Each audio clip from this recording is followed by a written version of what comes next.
20वीं सदी की सबसे घातक विरासतों में से एक है युद्ध में लैंड माइन्स का इस्तेमाल।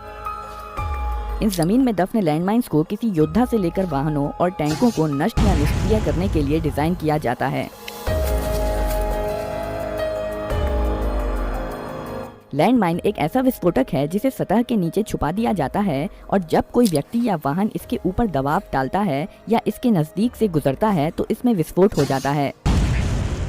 छोटे छोटे नुकीले टुकड़े या जहरीली गैस छोड़कर किसी को क्षति पहुंचाता है। माइन के 350 से भी ज्यादा प्रकार हैं, पर फिर भी इन्हें दो श्रेणियों में बांटा जा सकता है, एंटी टैंक माइंस और एंटी पर्सनल माइंस। इन दोनों तरह की माइंस का काम करने का तरीका लगभग एक जैसा होता है, लेकिन आमतौर पर एंटी टैंक माइंस बड़े साइज के होते हैं और इनमें एंटी पर्सनल माइन के मुकाबले ज्यादा बारूद होता है। एंटी टैंक माइंस किसी टैंक या ट्रक को तबाह करने के साथ साथ इसके आसपास मौजूद लोगों को भी मौत के घाट उतारने में सक्षम होते हैं। इसके अलावा एक एंटी टैंक माइन में विस्फोट करने के लिए ज्यादा दबाव की जरूरत होती है। वहीं एंटी पर्सनल माइंस को खास तौर पर पैदल सैनिकों को किसी भौगोलिक क्षेत्र पर पहुंचने से रोकने के लिए इस्तेमाल किया जाता है। माइंस प्रेशर, ट्रिप वायर या रिमोट डिटोनेटर से एक्टिवेट हो जाते हैं और अपने टारगेट को तुरंत ही तबाह कर देते हैं। ज़्यादातर माइंस में एक मेटल की बॉडी होती है जो विस्फोट होने पर छोटे छोटे घातक नुकीले टुकड़ों में फट जाती है। हालांकि कुछ माइंस में पहले से ही मेटल के टुकड़े और मेटल बॉल्स को डाल दिया जाता है। यह एक एंटी पर्सनल माइन M16 है, जो कि एक बाउंडिंग टाइप का माइन है। ये माइन दूसरे माइंस की तरह जमीन के नीचे नहीं फटता है, बल्कि फटने से पहले यह उछलकर हवा में लगभग 1 मीटर तक चला जाता है ताकि ज्यादा से ज्यादा इलाके को क्षतिग्रस्त किया जा सके। M16 एक बेहद खतरनाक हथियार है जो कि 30 मीटर के दायरे में किसी की भी जान ले सकता है और इसका खतरा 200 मीटर तक बना रहता है। ये mine fuse M605 propelling charge और कास्ट आयरन शेल से मिलकर बना होता है, जो एक स्टील केस के अंदर पैक्ड होते हैं। शुरुआत में माइन फ्यूज और माइन अलग अलग होते हैं। माइन को सेट करने से पहले फ्यूज को माइन में बने होल में कस दिया जाता है। फ्यूज के ऊपर 3 प्रेशर प्रॉन्ग्स होते हैं और इसके साइड में एक रिलीज पिन होती है। ये स्ट्राइकर है।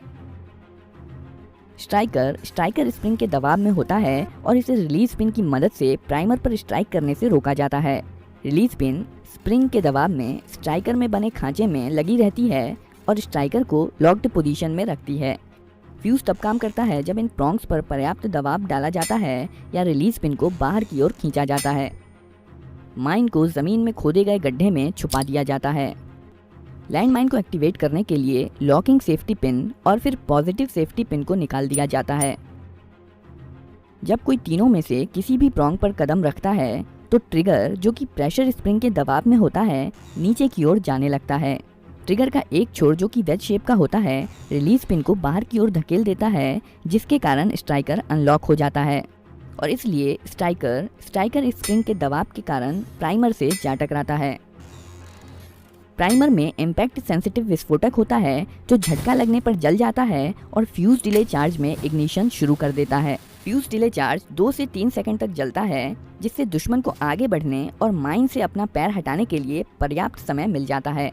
फ्यूज डिले चार्ज की चिंगारी से फ्यूज इग्नाइटर चार्ज जल जाता है और fuse igniter charge propelling charge को जला देता है। प्रोपेलिंग चार्ज में एक छोटा सा विस्फोट होता है, जिसके कारण कास्ट आयरन शेल बाहरी केसिंग को पीछे छोड़ते हुए हवा में लगभग 1 मीटर की ऊंचाई तक उछल जाता है और इसी समय यह डिटोनेटर डिले चार्ज में इग्निशन शुरू कर देता है।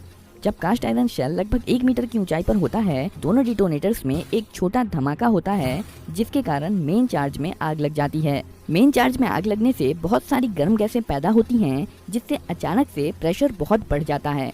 कास्ट आयरन शेल इस प्रेशर को सहन नहीं कर पाता है और अनेकों छोटे छोटे टुकड़ों में फट जाता है। यह तेज गति से गुजरते हुए छोटे छोटे लोहे के टुकड़े ही किसी के जख्मी होने का या मौत का कारण बनते हैं।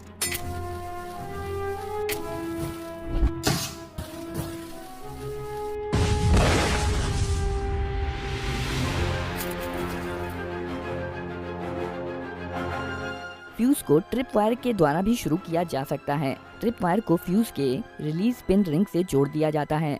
ट्रिप वायर में 1.5 से 4.5 किलो का खिंचाव रिलीज पिन को बाहर खींचने में सक्षम होता है।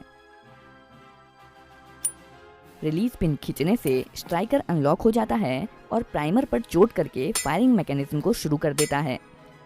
जब ऊपरी सेफ्टी पिन अपनी जगह पर होती है तो यह स्ट्राइकर को नीचे गिरने से रोक कर रखती है और इसलिए चाहे प्रेशर प्रॉन्ग पर प्रेशर पड़े या रिलीज रिंग खींचे, स्ट्राइकर प्राइमर पर चोट नहीं कर सकता है और इसलिए माइन भी नहीं फटेगा। फ्यूज के साइड में एक और सेफ्टी पिन होती है जो रिलीज पिन को अपनी जगह पर बनाए रखती है और स्ट्राइकर को अनलॉक होने से रोक कर रखती है। किसी युद्ध के